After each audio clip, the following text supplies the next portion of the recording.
हमने वो समय देखा है जब बहुत बहुत हालात कमज़ोर होते थे। जो पिछले हालात कमज़ोर देख चुका होता है ना, उसको आज जो उसमें विकास हुआ है, उस विकास की वैल्यू का पता होता है। मेरा अनुभव है, क्योंकि मैंने भी बिल्कुल शून्य से स्टार्ट किया था और आज पर्याप्त है और मैं 2-4 लोगों को और भी रोजगार दे रहा हूँ। पीढ़ी दर पीढ़ी इस चित्रकला को अपने नए ढंग से, अपने नए रंग रूप से इसको उकेरने का प्रयास किया। मैं क्या गेरू, नील, हल्दी, केसू के फूल और दातुन और कपास के प्रयोग से वो लोग बिना ड्राइंग करे बहुत सुंदर चित्रकला किया करते थे दीवारों पर। उनको देख देख कर हमारे पिताजी जब बड़े हुए, उनमें वो भावना आई। पिछले 1952 से रामलीला लगातार चलती आ रही है विदाउट एनी ड्रॉप, और उसमें मैं, मेरा भाई, मेरा बेटा सभी सेवा करते हैं और रोल भी करते हैं। नमस्कार, मैं हूं आपका साथी प्रथम शर्मा और आप देख रहे हैं हरियाणा टॉप। कला की अपनी एक आकृति होती है। इस आकृति को नया नया प्रारूप देने के लिए अनेक चित्रकारों ने बड़े बड़े मुकाम हासिल किए हैं। अनेक मुकाम हासिल करने के बाद वो ऐसी बुलंदी पर पहुंचे हैं कि उस बुलंदी को हर किसी ने अपना सानी माना है। पिछले दिनों लाल किले की प्राचीर से अलग अलग राज्यों की कलाओं को एक छत के नीचे जोड़ने का प्रयास किया गया। एक बैरिक का उद्घाटन पिछले दिनों हमारे देश के प्रधानमंत्री नरेंद्र मोदी ने किया, जिन्होंने आत्मनिर्भर भारत के तहत 17 राज्यों की 17 पारंपरिक कलाओं को जो है एक छत के नीचे लाने का प्रयास किया और उन्हें अपने ढंग से अलग प्रारूप दिया। आज ऐसी एक विभूति से आपको मैं रूबरू कराने जा रहा हूं, जिन्होंने पीढ़ी दर पीढ़ी इस चित्रकला को अपने नए ढंग से, अपने नए रंग रूप से इसको उकेरने का प्रयास किया। मैं बात कर रहा हूं हमारे संजय सहगल की, जिन्होंने चित्रकला के क्षेत्र में कई मुकाम हासिल किए और बड़े बड़े इनाम भी हासिल किए हैं। सहगल साहब, हरियाणा टॉप में आपका स्वागत है। सहगल साहब, सबसे पहला मेरा सवाल यही है कि चित्रकला का अर्थ क्या होता है? देखिए जी, पहले तो मैं आपका धन्यवाद करता हूँ हरियाणा टॉप में, आपने मुझे यहाँ आने का मौका दिया। चित्रकला के बिना कुछ भी संभव नहीं है। कुछ भी करने से पहले हम ये सोचते हैं कि हमारे वस्त्र कैसे होने चाहिए, हमारे घर का रंग कैसा होना चाहिए। जो हमारे मन में विभूतियां बनती हैं, उसको किसी प्रकार का रूप देना, उसे चित्रकला कहते हैं। और चित्रकला के बिना तो कुछ भी जीवन में संभव ही नहीं है। चित्रकला अपनी मन की भावनाओं का जो दृश्य बनता है, उसे उकेरने की कला है। उसे हम चित्र द्वारा प्रदर्शित करते हैं, उसे चित्रकला कहते हैं। सहगल साहब कहते हैं कि ये शौक बड़ा महंगा है और पेंटिंग भी बड़ी महंगी होती है। इसके बारे में आपका क्या कहना है? यह शौक महंगा नहीं है, ये बिल्कुल महंगा नहीं है। इस बात से मैं तो सहमत नहीं हूँ। यह शौक है, इसमें लगन चाहिए, मेहनत चाहिए, मेहनत बहुत ज़्यादा, यह कह सकता हूँ। और ये शौक, अगर ये शौक बन के रह जाए तो चित्रकला का महत्व कम रहेगा। अगर इस चित्रकला के महत्व को बढ़ाना है तो इसे व्यवसाय के रूप में अपनाना होगा, ताकि हम आत्मनिर्भर बन सकें। आज आत्मनिर्भरता के ऊपर हमारे देश की सरकार बहुत कच कर रही है। देखिए, आज जनता के पास रोजगार की कमी है। इस चित्रकला को भी हम रोजगार के माध्यम से देख सकते हैं और इसमें हमें काफ़ी स्कोप दिखाई देता है और इसमें काफ़ी आमदनी का साधन भी बना सकते हैं। आपने बात की चित्रकला की, तो आपने कहा कि रोजगार का भी साधन बन सकता है, लेकिन मैं आपसे पूछना चाहता हूं कि इसके लिए ग्राहक कहां से आते हैं और नेटवर्क जो तैयार किया जाता है वो किस प्रकार से नेटवर्क तैयार किया जाता है? देखिए शर्मा जी, आज तो बहुत ज़्यादा सुविधाएं हमें मिली हुई हैं। हर जेब में एंड्रॉयड फ़ोन है। सबसे बड़ी सुविधा तो हमारा फ़ोन है। लगभग सभी लोग व्हाट्सएप का प्रयोग करते हैं। व्हाट्सएप पे बिजनेस पेज बना के, अपना ग्रुप बना पे, जो भी हम चित्रकला बनाते हैं, जो भी पेंटिंग्स हम बनाना चाहते हैं या बना सकते हैं या हमने बनाई हैं, उनका कलेक्शन करके व्हाट्सएप के माध्यम से उसको ग्रुप क्रिएट करके जितने भी जानकार हैं उनमें हम शेयर कर सकते हैं। दूसरा, फेसबुक के माध्यम से बिजनेस पेज बना के अपनी फर्म का नाम डाल के अपनी चित्रों को सेल कर सकते हैं। तीसरा, ई कॉमर्स वेबसाइट आजकल चल रही है, जैसे हम अमेजोन पर, फ्लिपकार्ट पर कई वस्तुएं घर के लिए खरीदते हैं, इसी प्रकार से हम खुद का भी ई कॉमर्स पे वेबसाइट बना के भी इसकी सेल कर सकते हैं। और इसके अलावा मार्केटिंग करके आप चित्रकला को अपने तक सीमित मत रखिए, इसको फैलाइए, चेन की तरह फैलाइए, ताकि हमारे साथ साथ और लोगों को भी रोजगार मिले। अगर हमें कुछ आता है तो सेवा की भावना से आइए, उस चित्रकला को और लोगों को भी बताइए, ताकि ये पता चले कि आपके कारण किसी और को भी रोजगार मिला है। रोजगार देने के लिए सामर्थ्य बनिए, ऐसा सामर्थ्य रखिए कि और लोगों को भी रोजगार दे पाए। अपने चित्रकला की एक एल्बम बनाएं, उसमें आपकी चित्रकला से संबंधित सभी चित्र की पिक्चर होनी चाहिए, जिसे लेकर 2-4 लोगों को दें और उनको मार्केटिंग के लिए शहरी क्षेत्रों में, ग्रामीण क्षेत्रों में भेजें, उनकी एग्जीबिशन लगाएं, उनके स्टॉल लगाएं और उनको मेहनताना भी दें। इस प्रकार से आप चित्रकला को लोगों तक बांट सकते हैं और लोगों में अपना प्रचार कर सकते हैं, अपनी आमदनी को और ज़्यादा बढ़ा सकते हैं, अपनी सेल बढ़ा सकते हैं और जो लोग आपके लिए काम कर रहे हैं उनको भी रोजगार दे सकते हैं। एक पेंटिंग को तैयार करने में कितना समय लगता है, उसमें कितना लगभग खर्च आ जाता है? देखिए जी, पेंटिंग को तैयार करने में समय कोई निश्चित नहीं होता, क्योंकि हर विषय के ऊपर अलग अलग प्रकार की पेंटिंग होती है। जैसे नेचुरल पेंटिंग है, जिसे सीनरी बोल देते हैं आम भाषा में हम। नेचुरल सीनरी बनाने में हमारे 4 से 5 दिन लगते हैं और इसमें बहुत ज़्यादा समय नहीं लगता, ये बहुत ज़्यादा खर्च भी नहीं आता। इसमें कैनवास लेना होता है, कलर जो भी पार्टी की रिक्वायर होती है, कोई ऑयल कलर में बना होता है, कोई पेस्टल में बना होता है, कोई पेंसिल स्केच में बना होता है, कोई एक्रेलिक कलर में बनाता है, कोई वाटर कलर में पसंद करता है। तो इसमें एक पेंटिंग को बनाने में 2 से 3 हज़ार रुपये खर्चा आता है, नेचुरल पेंटिंग बनाने में 2 फीट बाई 3 फीट के साइज में, और उसकी सेल भी 5,000 तक हो जाती है। पेंटिंग की बात आपने की है, पेंटिंग को जैसे तैयार किया जाता है, किसी चित्र को उकेरा जाता है, उस पेंटिंग को तैयार करने में किस प्रकार के माहौल की हमें जरूरत होती है, इसके बारे में विस्तार से बताएं। देखिए, चाहे विषय कोई भी हो, चाहे चित्रकला का हो, पेंटिंग का हो, माहौल तो माहौल ही होता है। शांति प्रिय माहौल होना चाहिए, मन शांत होना चाहिए, मस्तिष्क शांत होना चाहिए और चारों तरफ उसी प्रकार का वातावरण भी होना चाहिए, ताकि देखकर हमारा मन सिर्फ अपने टारगेट की ओर हो, जिससे हमारा मन ना भटके, ताकि हम अच्छे से अच्छा चित्रण जो हम चाह रहे हैं, जो हम देख कर बना रहे हैं, शांति प्रिय माहौल में उसे अच्छी प्रकार से हम बना सकते हैं।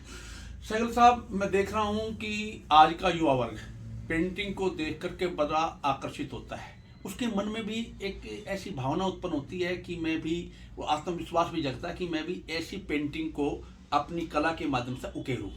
लेकिन वो अपनी, यदि आज का युवा वर्ग इस लाइन में आना चाहे तो उसकी शुरुआत वो कैसे करेंगे?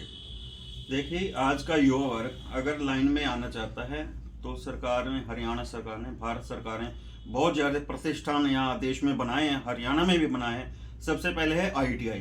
ITI में पेंटर का कोर्स है 2 साल का।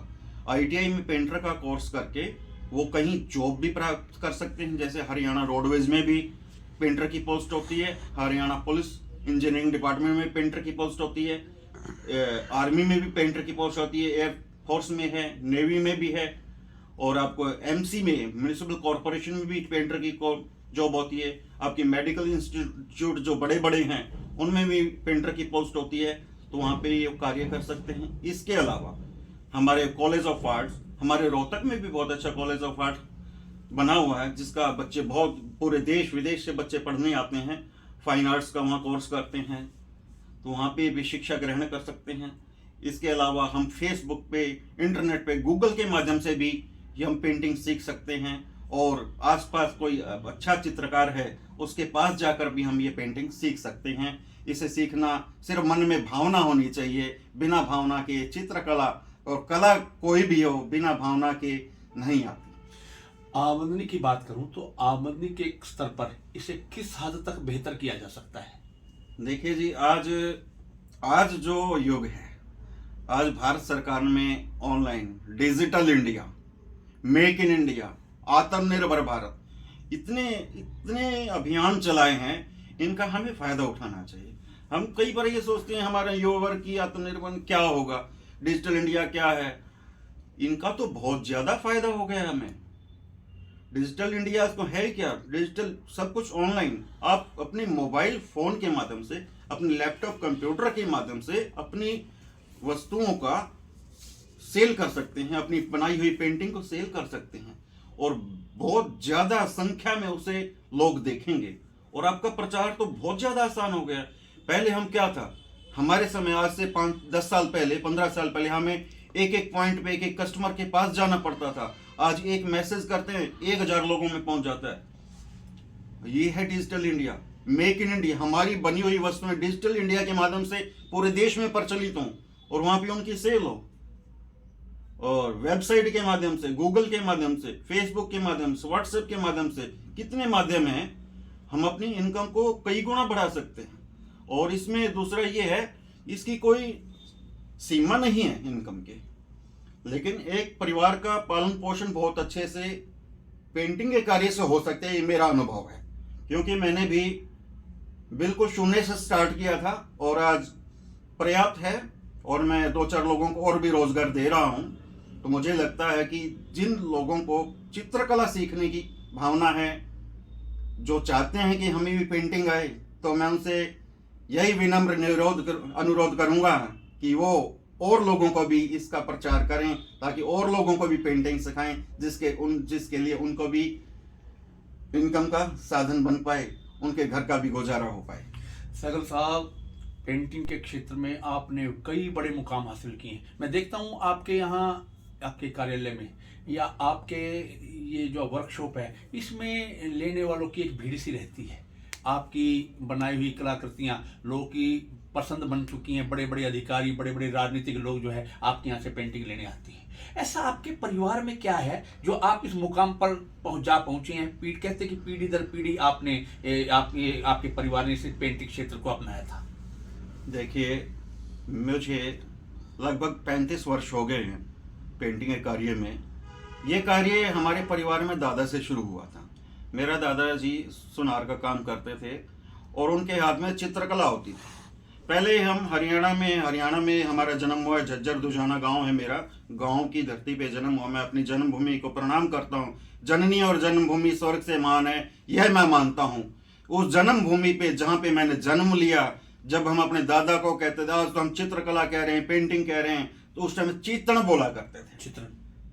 चीतन हमारी हरियाणवी भाषा में चीतन। क्या गेरू, नील, हल्दी, केसू के फूल और दातुन और कपास के प्रयोग से वो लोग बिना ड्राइंग करे बहुत सुंदर चित्रकला किया करते थे दीवारों पर। उनको देख देख कर हमारे पिताजी जब बड़े हुए, उनमें वो भावना आई, जेनेटिक हो गया। पिताजी सीख गए। पिताजी ने आर्ट एंड क्राफ्ट का कोर्स किया। उसके बाद उन्होंने पढ़ते पढ़ते भी लोगों के चार्ट, प्रैक्टिकल फाइल बना के अपनी पढ़ाई को फ्री में किया और पढ़ाई की फीस तो कभी ली ही नहीं, बल्कि पढ़ते पढ़ते कमा के पिताजी को, हमारे दादाजी को दिया। इसके बाद मेरे पिताजी ने एक और प्रयास किया कि मैं तो कला अध्यापक लग गया हूँ, हरियाणा सरकार ने हमें नौकरी दे दी है, तो औरों का भी भला करना चाहिए। उन्होंने जी अपने परिवार के 6 लोगों को और आर्ट एंड क्राफ्ट करवाया। आर्ट एंड क्राफ्ट का कोर्स पहले ITI में होता था। आर्ट एंड क्राफ्ट स्कूल भी होते थे हरियाणा में, हमारे रोहतक में भी था, बुटाना में भी था, भिवानी में भी था। वहाँ से कोर्स करके वो भी 6 ड्राइंग टीचर बन गए गवर्नमेंट जॉब में, जिसमें से अभी भी 2 स्टेट अवार्डेड भी हैं हमारे घर में जी, जिन्हें राज्य शिक्षक पुरस्कार मिला हुआ है, नारायण दास जी और खेमचंद जी। तो उसके पश्चात सबने मिलके एक और प्रयास किया। पहले लोग कम पढ़े लिखे होते थे, कोई किसी को जागरूक नहीं करता था, साधन कम थे। घर में से बच्चों को, गांव के बच्चों को बुला बुला के, गरीब बच्चों को बुला बुला के घर में पढ़ाना, उनको जागरूक किया, उनके आर्ट एंड क्राफ्ट स्कूल में एडमिशन करवाए। इस हमारे परिवार में 6 ड्राइंग टीचर होने के बावजूद भी 18 ड्राइंग टीचर और बनाए अपने मार्गदर्शन में।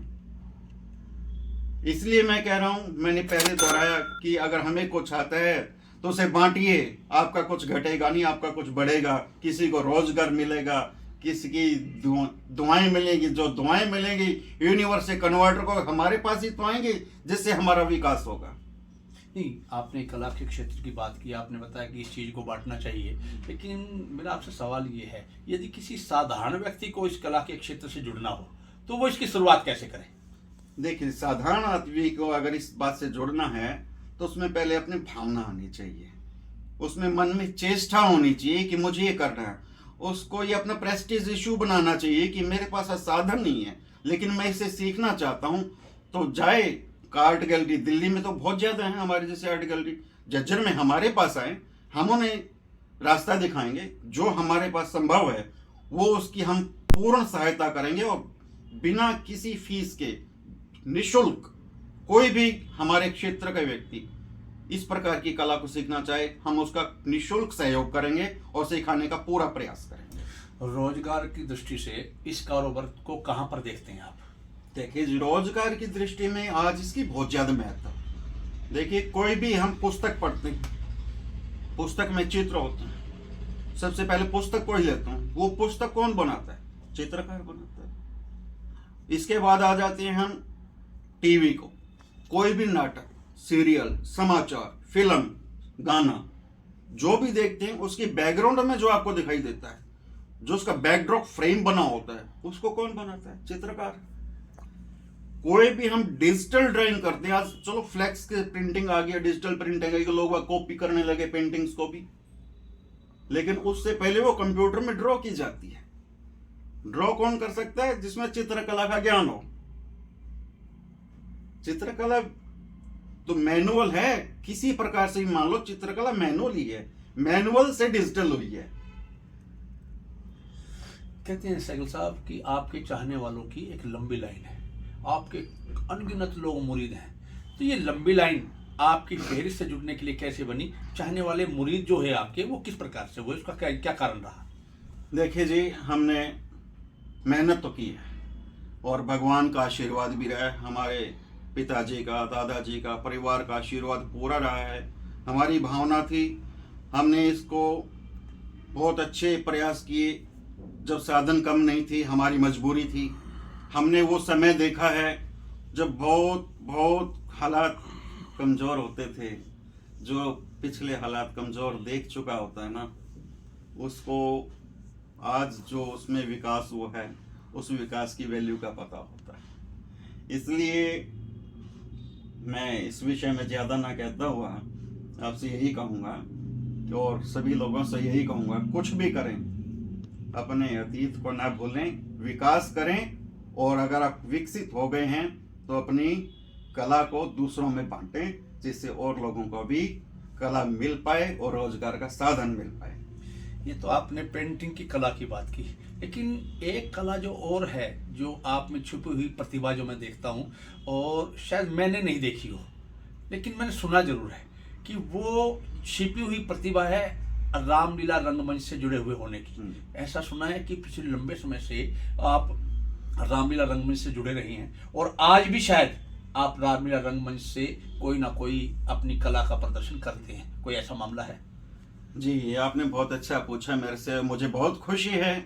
और आज माहौल देखो ना, राम में हो चुका है, और राम में माहौल में आपने राम से संबंधित मेरे से कुछ पूछ लिया, इसके लिए मैं आपका पुनः धन्यवाद करूंगा। देखिए, अयोध्या में कितना अच्छा कार्यक्रम चल रहा है, राम ही राम। पिछले कुछ दिनों पहले हमारे शोभा यात्रा निकाली गई थी राम के ऊपर, हमारा झज्जर पूरा राम में हो गया था। इतनी सुंदर कलश यात्रा पूरे भारतवर्ष में हमने कहीं नहीं देखी, इतनी प्रशंसा हुई। कल मैं पानीपत के एक समारोह में गया होता, स्वामी अरुणदास जी महाराज जी का जन्मोत्सव था, जो स्वामी हंसदेवाचार्य जी के शिष्य हैं। वहाँ पे भी झज्जर की कलश यात्रा का जिक्र हुआ तो बड़ी प्रसन्नता हुई, बहुत खुशी हुई, बहुत प्रशंसा की उन लोगों ने। आज तो राम में और रामलीला से संबंधित मैं पिछले 36 वर्ष से रामलीला में सेवा कर रहा हूँ। रामलीला में कोई हम ड्यूटी नहीं, हम सेवा भाव से जाते हैं, निःशुल्क जाते हैं, और मुझे बहुत खुशी है। मेरा गांव दुजाना है, श्री राम मंदिर ट्रस्ट दुजाना रजिस्टर्ड में पिछले 1952 से रामलीला लगातार चलती आ रही है विदाउट एनी ड्रॉप, और उसमें मैं, मेरा भाई, मेरा बेटा सभी सेवा करते हैं और रोल भी करते हैं। किस प्रकार का रोल करते हैं आप? मैंने रामलीला में देखो छोटे से पर्दे लगा के शुरू की थी, उसके बाद हम मुख्य मंच पर आए 87 में। उसके बाद मैंने दशरथ का रोल किया जी, हनुमान का रोल किया, सीता का भी रोल किया है, परशुराम का रोल किया, रावण का रोल किया और अब तक करता आ रहा हूँ। लास्ट ईयर अभी जो रामलीला हुई है परशुराम का और दशरथ का रोल किया है, हनुमान जी का भी रोल किया है। कोई ऐसी आप वो बताइए कला कि रामलीला रंगमंच से जुड़ी कोई ऐसी यादगार भी आपकी रही जो आपका रोल जो है जो ज़्यादा आपने निभाया और वो पॉपुलर भी हुआ, लोगों में भी अट्रैक्शन बना, कोई ऐसा रोल भी आपने किया? जी। मैंने सबसे ज़्यादा मेरा सबसे अच्छा रोल दशरथ का ही रहा है। मैंने 2 बार इस प्रकार से दशरथ का रोल किया जब बहुत बड़ा चैलेंज था, और भगवान राम की जिस पर कृपा हो जाए ना, देखो राम की लीला की तो गुणगान जितने किए जाएं कम है। आज के समय में मैं तो कहता हूँ ये रामलीला होती रहनी चाहिए, बहुत अच्छी बात है, ताकि हमारे युवा वर्ग को रामलीला से हर विषय के ऊपर उनको शिक्षा मिलती है। आज बुराई का विषय, बुराई पे अच्छाई की विजय रामलीला में ही पता चलती है। तो दशरथ का रोल मैंने बहुत अच्छे से निभाया है भगवान राम की कृपा से। आपने बताया कि आपने परशुराम का रोल भी किया है जी। तो कोई एक आधा डायलॉग ऐसा आप बोल के दिखाइए हमारे दर्शकों को जो आपका काफी पॉपुलर रहा हो और काफी हिट रहा हो, परशुराम का। इसमें क्या था, दोनों के नाम में राम जुड़ा है, परशु में भी और राम में भी। तो परशुराम जी से पूछा राम जी ने कि आप हो, मैं राम हूं तुम परशुराम, ये कैसे? तो डायलॉग हो, मैं हूं परशुराम तो ये राम कहलाते यहाँ, नाम दोनों एक से मुझको है उलझाते यहाँ, आज होकर ही रहेगा फैसला इस नाम का, या रहेगा नाम मेरा या रहेगा राम का। वाह जी वाह। तो ये थे संजय सहगल जी जिन्होंने कला के क्षेत्र में, चित्रकला के क्षेत्र में और रामलीला रंगमंच के क्षेत्र में जुड़ी अपनी सारी भावनाएं, सारी अपनी आकृति को आपके सामने पेश किया। ऐसे ही किसी कलाकार से अगली बार आपको फिर मुलाकात कराएंगे। कैमरामैन नरेश कोहाल के साथ हरियाणा टॉप के लिए प्रथम शर्मा।